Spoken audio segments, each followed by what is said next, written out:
Yeah. That's the whole point. They want to be treated as royals. And that is the one thing they were told you can't do.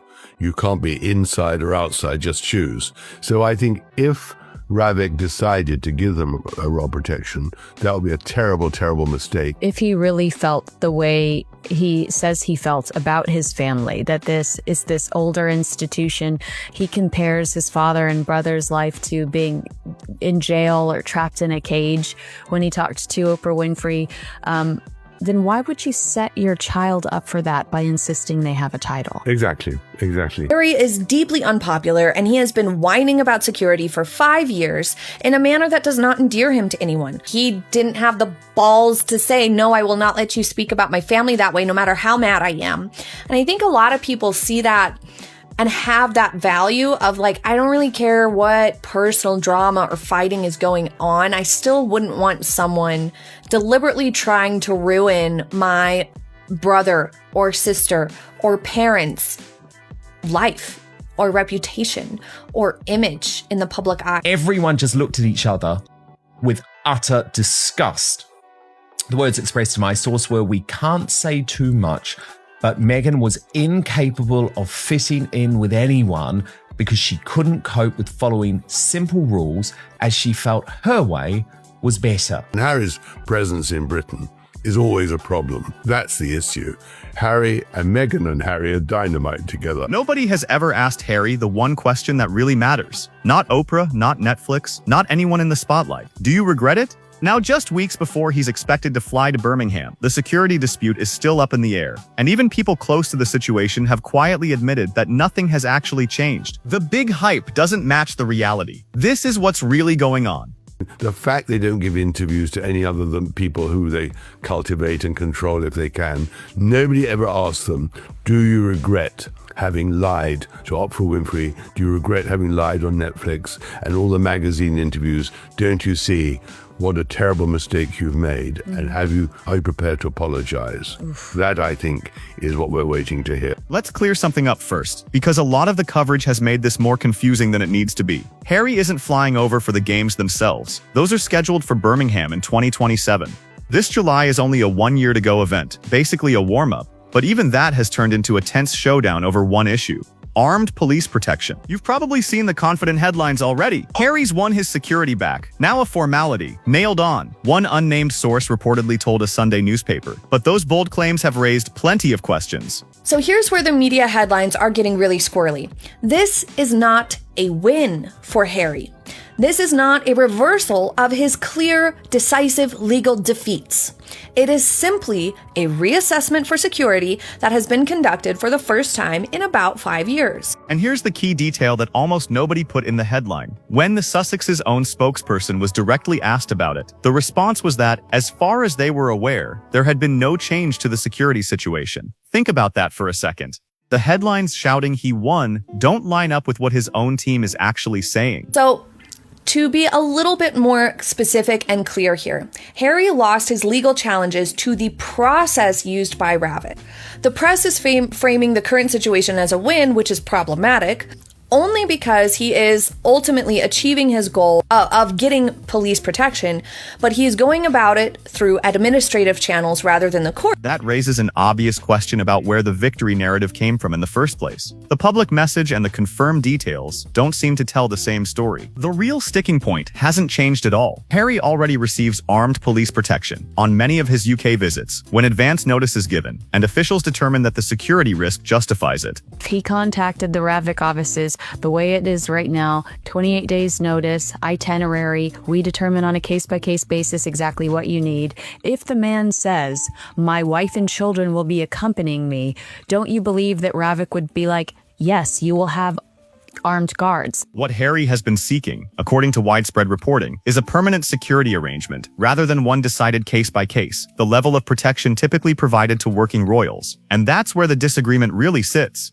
Critics argue that he wants the benefit without returning to the official role, while supporters see it differently. Either way, that issue has remained at the center of the debate since he stepped back from royal duties. He has also said that Meghan and their children will not return to Britain unless the security arrangements change in a documented way. Underneath all of this is another big question. There has been ongoing speculation that Harry hopes his father might appear alongside him at next year's games, a moment many would see as a sign of reconciliation. Put the headlines aside, and the picture is much simpler. A trip is getting closer, the security dispute is still unresolved, and many are watching to see whether anything changes before he travels. Of course, she uses the children to control Harry, like divorced parents often do. She has Harry terrified that if the kids met their relatives, they would like them, or love them, or want to go back. And a big part of this debate has centered on one incident that many people questioned from the very beginning. For months, a key part of Harry's argument involved a woman described as a stalker, who reportedly got within a few feet of him on 2 occasions during a UK charity visit. That claim quickly became a major talking point.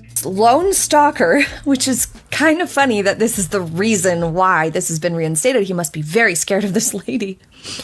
It's very common for famous people and public figures to deal with a stalker occasionally, and this seems to be the only justification to really reconsider and approve automatic protection for Harry. That incident was presented by some as evidence that Harry faced a genuine security risk, but plenty of people remained skeptical and made their doubts clear. One claim that spread widely online was that this alleged stalker was not actually a stalker at all. Instead, some online commentators claimed she was a supporter of the Sussexes, who had reportedly been seen at previous events and may have been a familiar face. Those claims, however, have been widely debated and were not established as fact. And the only other time he'd ever said he was in danger was, I think... A fan. A fan, yes. A fan. Exactly. So, you know... It has pictures of him and Meghan on the internet, yeah. There's only be a motive if he promotes himself. One viewer summed up a common reaction, and hundreds of others agreed, saying, about as real as that New York car chase. That comparison spread quickly online. It's also worth remembering that one experienced investigative journalist publicly questioned parts of the New York incident, offering a detailed breakdown of why he found aspects of the reporting unconvincing. That leaves a question many people have continued to ask. If the woman truly posed a serious danger, why were no criminal charges reportedly brought against her? The answer has remained a subject of public debate. Do I personally think that he's blowing this a little bit out of proportion? Yes, I certainly do. Like I said, I get stalkers can be deeply unpleasant for famous people to deal with, but she didn't have any weapons, she didn't have any crazed ideations, it doesn't look like the threat is ongoing. However, Harry was sure to publicize these incidents. He leaked it to the press that this happened twice and the extent to which this woman got close to him, and lots of details were made public about it from Harry's team. Critics have also pointed to another reported incident, asking how it fits with the broader security argument. They refer to reports that Harry once went door to door in the UK while trying to find a friend's home, with no obvious public disturbance or attention. For those questioning his claims, that moment seemed difficult to square with the idea of a constant, immediate threat. At the same time, the wider security picture has become more complicated. A masked man carrying a crowbar was reportedly arrested near the Sandringham estate in an incident linked by some reports to concerns surrounding Prince Andrew. Events like that have led even some of Harry's critics to argue that appropriate security should be available when he visits the UK. So while people continue to debate Harry's specific case, concerns about royal security more broadly are not being dismissed by everyone anymore. Because the way that is calculated is there a threat? Right. And there's no threat to Meghan or her children. They've never shown a threat. The only threat has been that they'll be photographed by paparazzi, which is, of course, what they want. Well, which is what Meghan does 24 hours a day in the house. Exactly. And then summons people to spot her at a restaurant or somewhere. Yeah. So I think, on the contrary, I think they won't allow them to abuse the system. But notice what some critics say happens next. They argue that a more credible security incident gets discussed alongside a much more disputed one, making the overall case seem stronger than either event might appear on its own. That contrast has become a major point of debate, and that's where the conversation takes another turn, because critics say it leads into the part of the story that reflects most negatively on Harry's position. It'd be a motive if he promotes himself. And after all, he's the man who said he killed 25 Taliban.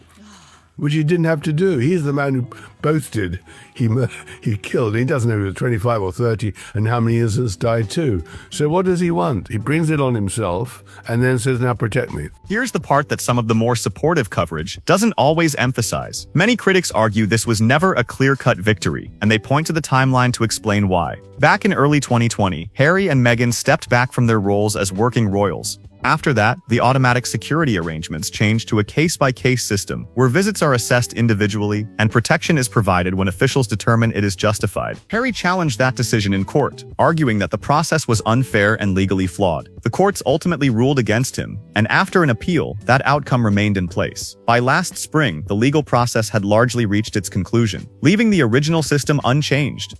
And he lost that case, he appealed it, and he lost the appeal in spring 2025, leaving him with no other further legal action possible to take. Like, that was the full end of the story. He cannot sue again, basically.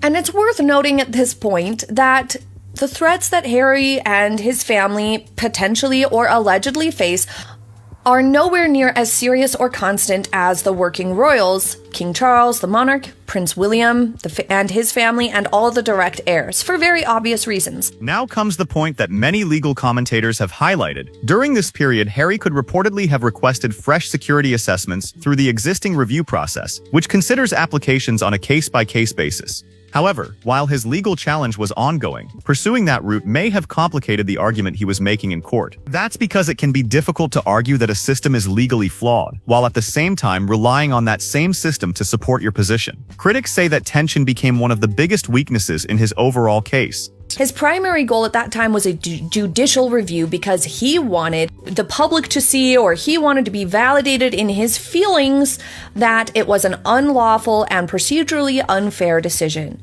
Requesting a fresh review while simultaneously suing to prove the first review was illegal would have been legally contradictory. His team focused on overturning the 2020 policy entirely rather than asking to be evaluated under that policy each year. According to critics of Harry's legal strategy, his lawyers needed to focus on challenging the policy itself rather than relying on the same process they were arguing against. From that perspective, his public comments about not receiving a fresh assessment took on a different meaning. Critics argue that he chose to pursue the court challenge instead of requesting a new review through the ordinary process while the case was still active. They also argue that if a future review were to conclude he qualifies for a particular level of protection, it would not automatically prove his earlier legal arguments were correct. Instead, they say it could be seen as evidence that the existing system was capable of reaching a fair decision when used through its normal procedures. That remains a matter of interpretation, but it has become a major point in the debate surrounding the case. Ultimately, from my perspective, this just proves that Ravik and the Home Office were never operating in a biased way.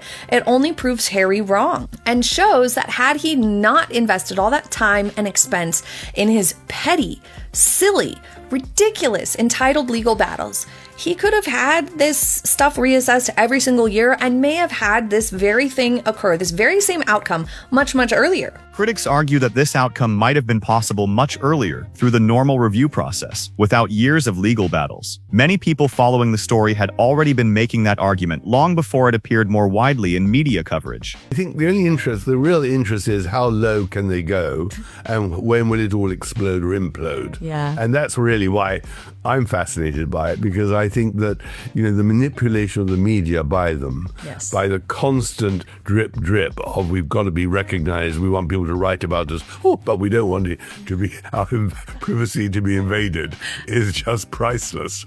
And they are the victims of their own dishonesty. That is what is so fascinating. Now put the security debate aside for a moment, because this is the moment that sparked a completely different wave of criticism, and it had nothing to do with the palace. Attention shifted to a social media post involving a close friend's newborn, with the baby's face visible in the photo. Meghan included the caption, "You all know I love a redhead, and before you start, no, it's not Harry's," followed by a laughing emoji. The post quickly drew strong reactions online. Some critics felt the joke took what they saw as a private, meaningful moment for her friend and turned it into humor centered on Harry and an imagined affair, while others viewed it as lighthearted. Everyone finds it funny, Meghan, for very obvious reasons.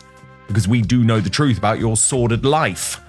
Princess Carparkle writing, "I promise you nobody thought that. She's with Kelly Zadgefen's baby and still had to make it about herself. Meghan Markle, you are so weird. Like, don't worry, you all. Harry didn't get my friend pregnant. What is wrong with her? You didn't wait long to react, and one of the most liked comments summed up what many critics were thinking. Who on earth makes a paternity joke while posting a photo of a friend's newborn? That opinion spread quickly. People arguing that point said the joke could be seen as awkward or insensitive, not just toward Harry, but also toward the friend's husband, and the baby whose photo was shared on such a large platform. Another issue quickly became part of the discussion. Meghan has often spoken publicly about online safety and protecting children's privacy. Critics pointed out that she has generally kept her own children out of the public eye, and has participated in conversations about the impact of social media on young people. Because of that, some people felt this post didn't match the message she has promoted, while others argued that the child's parents may have been comfortable with the photo being shared. One viewer captured that criticism by writing, "Protect the children, unless there's a photo op." That comment reflected the frustration of some observers, but it remains an opinion rather than an established fact. Reports have also suggested that the friend had previously experienced the loss of a child, which led some critics to feel the joke was especially poorly judged, although there is no public indication that the friend objected to the post. But here we have a woman who has ultimately been given scripts that have been written for her. She has gone to Geneva with the World Health Organization and absolutely talked about things she does not know about. And she's not really bothered about it, Dan, is she? Because if this was a woman that was worried about children's faces being in the public domain, she would not let her friend put that picture out there. Now, yes, it was on Meghan's Instagram, but even if Kelly had said, "I want you to do it," you would say, "No, this is really something that I'm passionate about." For many critics, the biggest issue wasn't just the joke itself. It was that they felt a newborn became part of a punchline centered on Meghan, Harry, and rumors of affairs. That aspect drew particularly strong reactions online, with some people calling it unnecessary and saying it took attention away from what they believed should have been a joyful family moment. Others also focused on the wording of the caption. Some commentators found it unusual for someone connected to the royal family to make a joke that referenced affair rumors, even in a playful way. They argued that, before the post, there had been little public discussion about the baby's parentage, and that the caption itself introduced that angle into the conversation. Whether people saw it as harmless humor or a misjudged joke, it quickly became a topic of debate. I mean, it's a very big deal, Lauren, for someone married to a royal to acknowledge publicly rumors of affairs. I mean, that's something that Prince Charles and Princess Diana didn't acknowledge for a very long time. Yet here is Meghan acknowledging those rumors as if it's some type of throwaway joke. In an Instagram post, it's almost as if, Lauren, she is encouraging this speculation. The post also reignited another question that has followed Meghan for years. Why keep Archie and Lilibet largely out of the public eye while sharing a friend's baby online? People have debated that contrast repeatedly. It's important not to treat speculation as fact, but many online commenters pointed to what they saw as an inconsistency between those two choices, and the discussion quickly picked up again. Critics then turned to another recent social media moment, a Father's Day post featuring breakfast in bed with a croissant, butter, strawberry spread, herbal lemon ginger tea, and edible flowers. Plenty of viewers joked that the tray looked more like a carefully styled photo than the kind of breakfast many fathers would actually request, and the presentation became part of the conversation. For some observers, though, the bigger criticism had nothing to do with the food. They pointed to Meghan's well-known estrangement from her father and argued that the Father's Day message felt difficult to reconcile with that family history. Others note that the details of their relationship are private and complex. Even so, many critics describe the contrast as striking, and it became another flashpoint in the ongoing public debate. It's thanks to Dad, says the woman who cut her own father out of her life, denied him the chance to meet his son-in-law, and never allowed him to know his grandchildren. Now she wants to lecture the rest of us about celebrating Father's Day. The hypocrisy is staggering. Wherever Meghan goes, critics argue that the same question keeps coming up. Does the attention stay on the cause, or does it shift to the people involved? Some charity visits have reportedly been followed by public criticism, with a number of organizers or commentators expressing disappointment about how the events were perceived. That recurring complaint has become part of the wider debate. One example frequently discussed is the Sussexes' visit to Colombia. Reports have claimed that expectations around charitable support did not fully match the eventual outcome, with figures circulating publicly suggesting a much smaller amount than some had anticipated. Those reports have been widely discussed, although the specific expectations and arrangements have not been fully established publicly. Colombia, the vice president who invited her, which is described in the book, was angry too because she expected the Sussexes to leave a large sum of money for charity, and they left, I think, something like $7,000 or $8,000. I mean, pathetic for a drum set. I mean, Meghan's literally wearing like a $7,000 shirt in one of her latest AI posts about Shop My Closet. Another example often mentioned by critics is the Nigeria visit. Some reports claim the trip created expectations that the Invictus Games might eventually come to the country, but no such announcement followed. Reports also circulated about charitable contributions of roughly $11,000, though the details and expectations surrounding those figures have been disputed. They did the same in their Nigerian tour. I think they gave $11,000 to some charity and, of course, promised that the Invictus Games would be in Nigeria, and they went, and that really annoyed the organizers. So they're not invited to any more royal tour. According to some critics, the response from certain organizers was far from enthusiastic, and they argue that invitations for similar high-profile visits have become less frequent since then. Whether those two things are connected is open to interpretation, but the perception has fueled more debate around the Sussexes' public appearances. Invictus has also faced criticism from some attendees, despite widespread support for its mission. One first-hand account described seeing more than 2,000 volunteers in yellow shirts, relatively modest spectator numbers, around 500 competitors, and roughly 1,500 family members in attendance, with questions raised about event costs. The same account also described a wheelchair basketball match involving a U.S. team that appeared much stronger than its opponents, leading some observers to question the balance of the competition. Those observations reflect one attendee's perspective rather than established conclusions about the event as a whole. The wheelchair competition, which I watched, between America and Nigeria, the American team were professional coach team. And they all wheeled themselves onto the court, as did the Nigerians. None of the Americans had a physical disability. They all had all their limbs.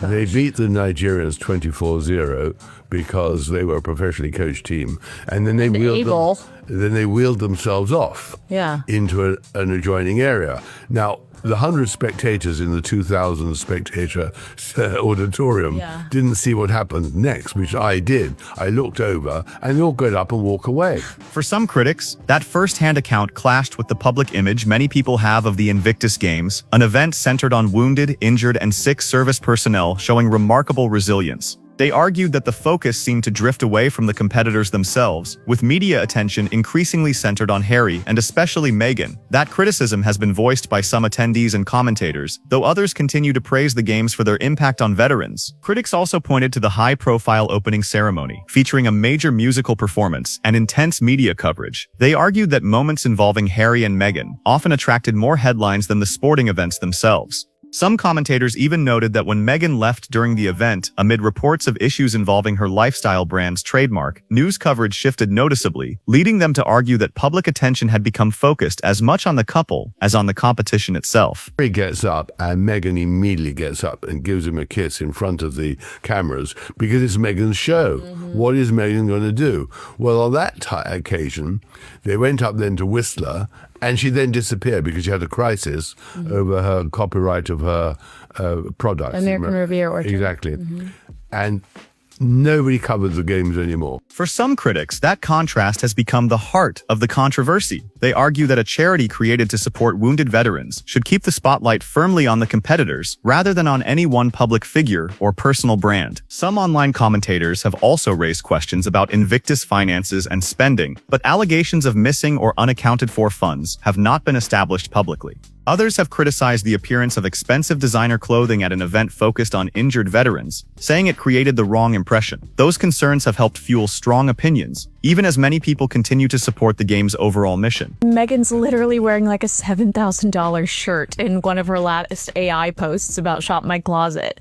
I couldn't believe that she would wear such expensive clothes. And always in front of impoverished victims of terrible violence, totally tone deaf. There's one issue that some commentators believe could matter more than any headline or royal disagreement. They argue that, over time, the biggest questions may come from within the family itself, rather than from the media or the palace. The point they raise is that, as Archie and Lilibet grow older, they may one day form their own views about their family history and the choices that shaped their lives. Critics say those choices involved stepping away from close relationships with relatives and from a royal heritage stretching back centuries in exchange for a very different life in California. Supporters, however, argue those decisions were made with the family's well-being in mind. The specialness of the royal family, the castles, the beautiful grounds, the beautiful homes, the beautiful jewels, the rich history, all of it is only going to become more and more appealing with time. And if I put myself in like a child's shoes who grows up and then learns many, many years later just how special their childhood could have been, and the fact that Harry and Meghan try to manipulate this as... One belief that often appears in online discussions is that Archie and Lilibet are being kept at a distance from their royal relatives for a reason. Some commentators speculate that if the children were to spend more time with that side of the family, they might build close relationships of their own. That remains speculation, and there is no public evidence confirming that motivation, but it continues to be debated. Critics also point to what they see as a contradiction in Harry's public position. He has described royal life in interviews as feeling restrictive and at times like living in a cage. Because of those comments, some people ask why it was considered important for his children to retain their royal titles. They argue that this tension between criticism of the institution and keeping certain royal connections raises questions that continue to spark debate. He compares his father and brother's life to being in jail or trapped in a cage when he talked to Oprah Winfrey. Then why would you set your child up for that by insisting they have a title? Exactly. Critics sum up that argument this way. If someone describes an institution as a prison, it can seem inconsistent to also value having their children remain connected to it through royal titles. They argue that, as the years pass, those questions are unlikely to disappear. Well, we wouldn't have had any privacy if we had stayed with the royal family. Nonsense, okay? Absolute nonsense. There are members of the royal family whose children are not public figures, who aren't titled. There are members of the royal family who are not working royals and therefore are not followed around by paparazzi, and their children are not getting photographed all the time. Reports have long suggested that William favors a smaller, more streamlined monarchy for the future.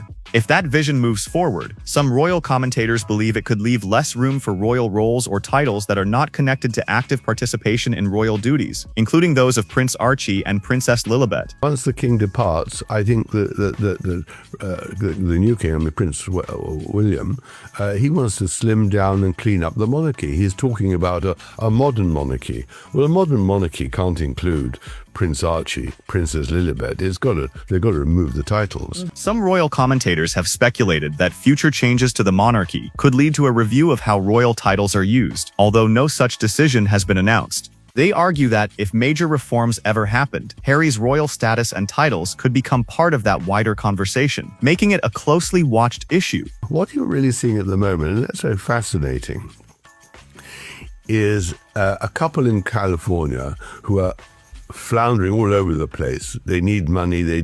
Publicity, they think, will get them money. They're given publicity because we want to see how it all ends. What more will she do? Well, I mean, there was this one. So yeah. we already got the Canadian tuxedo shot. What more will she do to get?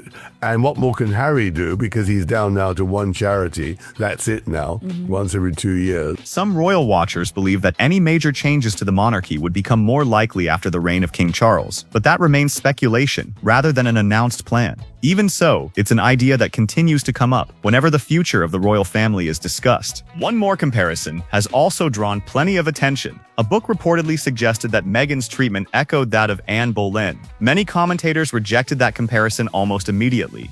They argued that Anne Boleyn was a central political figure in Tudor history, who faced charges that most modern historians regard as unjust, before being executed in one of England's most dramatic royal episodes. For those critics, the two situations are simply too different to compare fairly. And even Meghan, I don't think, deserves to be compared to Anne Boleyn, because, I mean, at least she was trying to be something more than just a third-rate actress. Right. Whereas Anne Boleyn was in the end a political force. She was someone rivaling the king. She wouldn't do what the king wanted, and the king was struggling. He needed to secure the Protestant succession. So the comparison is so foolish. Critics argue that Meghan made the decision to step away from royal duties and later built media and business ventures around that new chapter of her life. From that perspective, they believe the comparison doesn't fit. Many historians and commentators have likewise argued that comparing Meghan's experience to Anne Boleyn's is historically inaccurate and overlooks the vastly different circumstances surrounding Anne Boleyn's life and death. Meghan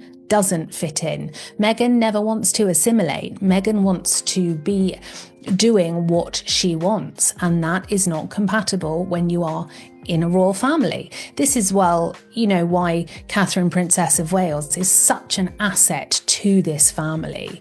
Many people feel that she's the favourite royal and everyone loves her, but there's never airs and graces about her at all. She is quite happy to slot into that hierarchy underneath King Charles, and she is very, very dutiful. And that's something that Meghan Markle could never get her head around. And Meghan had the world at her feet, and she was the one that ruined it. So that's where things stand right now. The trip is only weeks away, the security dispute still hasn't been fully resolved, and even the public messaging around it has left plenty of room for debate. With so many questions still unanswered, all eyes will be on what happens next and whether anything changes before Harry arrives. If you enjoyed this breakdown, make sure to like, subscribe, and share this video with anyone following the royal family story. I'd also love to hear your thoughts, so leave a comment below and join the conversation. And if you want to keep going, tap one of the videos on your screen now. They pick up right where this story leaves off.